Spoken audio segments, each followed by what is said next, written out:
So once again, yesterday I didn't record anything because I went to ride my bicycle. So one of my employers, the people that I work for, when they were cleaning her garage, and she got like a bunch of bicycles, and she came over and she said to me, she's like, "Would you want a bicycle?" I said, "Yeah, sure, why not?" So she gave me this amazing, beautiful, $800, fabulous bicycle that I was sitting in storage for almost a year, and to go to the shop, got fixed, whatever. So I went to the 3 Mile Bridge. It was amazing. It was great. It was phenomenal. And I was very tired. So I was just like, nope, I'm not going to do anything. I'm just going to go to bed.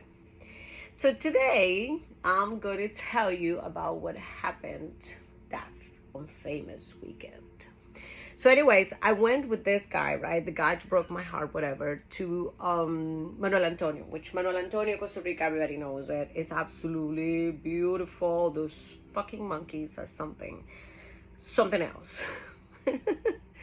They have their own thing going on. So anyways, me and him, we went this weekend, and we are sitting on the beach in the afternoon, like I'm so stupid, like looking at him, like, oh, you broke my heart, whatever. I didn't tell him that, but we're trying to work it out, the relationship back and forth, whatever. And so I came over and I told him, and I said, so I have a question. Will you tell me if I get a job overseas? Okay, hear me out. This is super important because sometimes in life we make decisions based on someone else's point of view. Usually we do that, and we shouldn't. But I didn't know better than that time, number one. Number two, would you guys remember that I was trying to work it out, the relationship somehow? That's why I quit my awesome job to go into a shitty job, to different country, just to make sure me and Dickhead, we get along. Well, so anyways, I told him, I said, what do you think if I get a job overseas? And this is his fabulous answer. And then he said to me, he's like, really? You? And I said, yeah, me.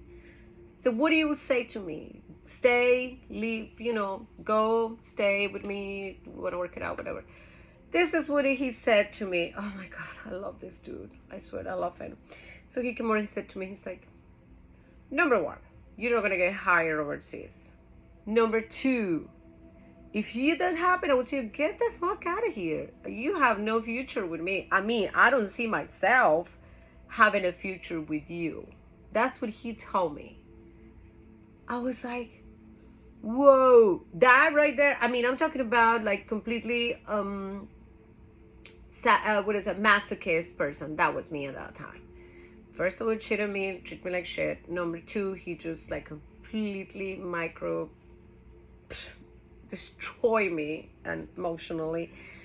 When someone cheats on you and make you feel so insecure and make you feel less than nothing, it's just horrible. The whole thing, that whatever you see it, is just like horrible.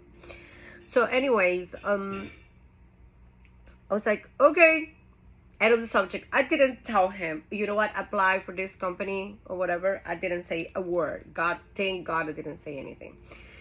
So we got back to San Jose, right? We got back to my apartment. It was Sunday night, late night. And that time it was no cell phones. So you get, if somebody wants to leave you a message, how to leave you a message on a regular line, like a house line, which is so weird now. Nobody has those lines except if you're working a hotel or something, pretty much. Hotel, hospitals, I don't know, something like that. So anyways, on Monday morning, I'm checking my boys' messages, right? And there he comes. The person I don't remember what's the name of the lady. It was a lady. She said, you have an appointment on Tuesday on whatever hotel. I don't remember the name of the hotel right now, but I know the Barrio Amon, that was the place that was the interview. You have to bring your passport. You have to bring your resume and what was that? 3 pictures, like, passport pictures. Be there at 9:00 a.m. I was like, what? So immediately what I did, it was like, oh my God, this is just crazy. I'm being called in for this job overseas, the one that we actually were talking over the weekend. The douchebag told me that I would never, ever going to have a chance for it, right? So it's like, oh, Jesus and baby Jesus and his little sandals. Until this point, everything is good. That was Monday morning. I went to work. I didn't say anything to my boss. You know, the Donald Duck boys boss. Tuesday, I went first thing in the morning, you know, get ready, whatever. And FYI, I still have that white shirt. And I think that's why I got this white top today. Because remind me that shirt. I was thinking about it last week. A white shirt with like a little stubs here on the chest. And something similar than this with like non-slip, just like a real white shirt. Went with the blue jeans, white shirt to an international interview. That was just my shit, I swear. So anyways, I go there. It is 3 more people. Guys from Limon. I remember that. 3 guys from Limon, black dudes. It was like so stocky and so fired up or whatever. And I'm like, damn. And I'm the only woman. Anyways, walking into the office. Is this a Hindu guy? I never see a Hindu dude like that close, you know what I mean? Like interact with one. So he talks to me in a broken Spanish, and he just say a couple words in English, like, hi, how are you? Whatever. And I'm like, nice to meet you, I'm Marjorie, something. And then he look at me like upside down, and he asked me questions like, do you have kids? No. Do you have a boyfriend? I'm like, no, I don't. Technically, no, I didn't have a boyfriend. Me and him, we were kind of working out, but, well, whatever. Say, no, I don't. Do you have pets? And I said, I have a fish tank with 3 beautiful goldfishes. Okay. Can you tell me 3 different international beers? And that time I was like, oh yeah, Presidente. I remember that. Presidente, Miller Lite, and Budweiser. Remember, I'm in Costa Rica, so those are international over there. How do you make Cuba Libre, rum and coke? Do you know what it's the tequila from? And I'm like, yeah, Mexico. Okay, perfect. Do you feel well to travel? And I'm like, yeah, absolutely. Yes, absolutely. And I see, you know, he's like in the, it wasn't a computer. It was like this regular type machines, whatever. And I don't really see and he's paying attention to me. I'm like, you know, I'm like, there's those interviews and you're like, yeah, I didn't get the job, period. And then he came over and like seeing stamping stuff. And then he came over and he said, okay, so this is how this is going to be. Tomorrow is Wednesday, so I am just finishing up the appointments for, literally, I'm just closing everything in here for your appointment for going to the U.S. Embassy and bring this envelope, which is like a big yellow envelope. When they give you the B2, which is like the seaman visa, you're going to take that paperwork on Thursday to Limon, which is the opposite side of the country, to get your physical checkup. And at that point, your recruiter, which is not going to be me and somebody else that I already talked to, is going to contact you to give you your flight ticket and all the details. And you're flying. I'm trying to put you on the first flight in the morning to Miami, because you need to do the sign on in Miami on the cruise that you go into work. And then he looked at me, he's like, thank you very much for coming over today. Shake my hand and say, welcome to Royal Caribbean Cruise Lines. Enjoy your new job. I was like, what? Grab my envelope and said, thank you very much. I walk out, and this is all these guys, the black dudes that I was telling you about, they were like, how was it? I was like, I got the job. No shit, you know, everybody's like super excited. I still could not believe it. I still, like, at that point, I was like, this is just cuckoo talk, right? This is just crazy. This is something that, I mean, seriously, I'm leaving. I am going to work in a cruise ship. Wait, what? What the fuck was a cruise ship? It was a giant ass boat. That's what Kenneth had told me. I never seen a picture of it. Have no idea what was it. Completely clueless was the whole thing. I mean, it was just so incredible. The whole story itself was just like stupid. And I don't even know how to explain myself. It was just so many mixed emotions, right? So here it comes, right? So I have all this stuff that I need to pack it up. I need to figure out what I'm gonna do, and then I need to give in $300 for my flight ticket of return. Okay, so let me explain this to you. They are not charging for you. So I'm not sure if it works the same way right now, but in my time, that was many months ago, like 100 months ago, many more than that.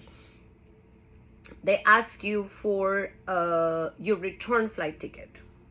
And the reason why it is because people doesn't make it, like they don't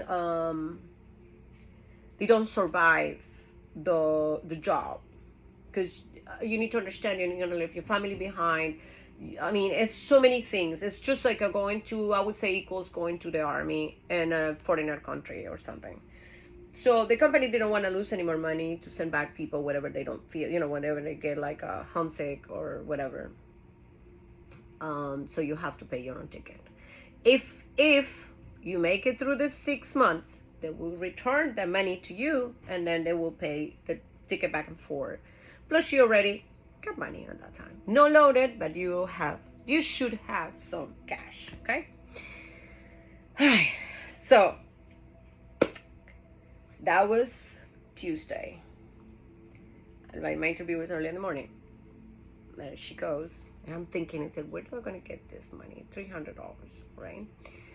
I was like, well, I got savings, but I didn't have $300 savings. So you have to remember that time, $300 was like tons of money.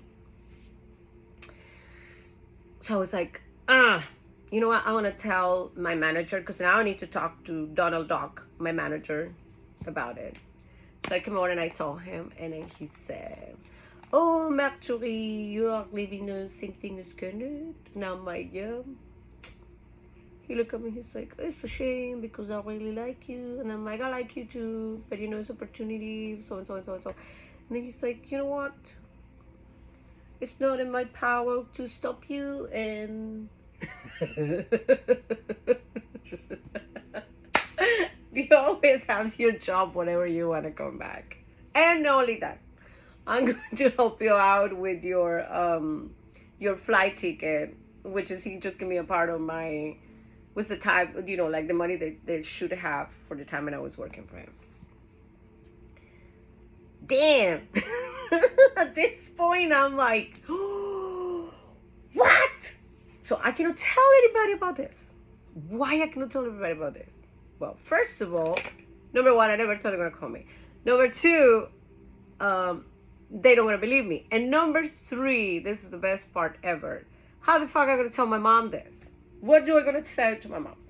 You remember, my mom is a teacher, blah, blah, blah, blah, blah, blah, blah. Everything is how to be by the book. And I'm completely not on the book, not even close to the book, nothing to do with the book, okay? So, I said, you know what? I just don't want to say anything. Why should I say something? I'm just going to go. And if it works, fine. If it doesn't work, it doesn't work. That's it. And that's exactly what I did. I didn't say anything. I didn't tell anybody. Just a few people knew, but they were in disbelief, pretty much. The gang that I used to hang out, no idea. My love of my life in that time, the idiot, I didn't tell him anything either. And I went to the U.S. Embassy next day with my envelope, right? So I go in there. And this is really funny because the lady to take care of me, and she's like, when are you going to go to the U.S.? And I said, I'm going to work. And she's like, denied. Immediately, like, denied in the passport.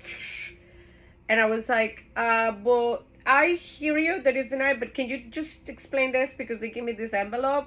And she said, what is this envelope for? I said, Royal Caribbean. She looked at me, she said, you should start for that. And I said, lady, you just asked me. I'm just asking, question. I'm giving you an answer.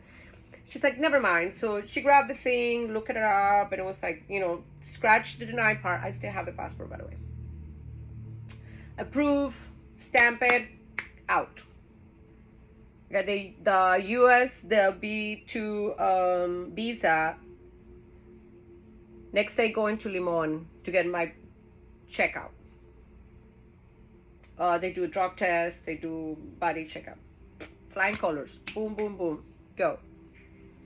Friday, I'm going to Miami. It's my first time in a plane. I'm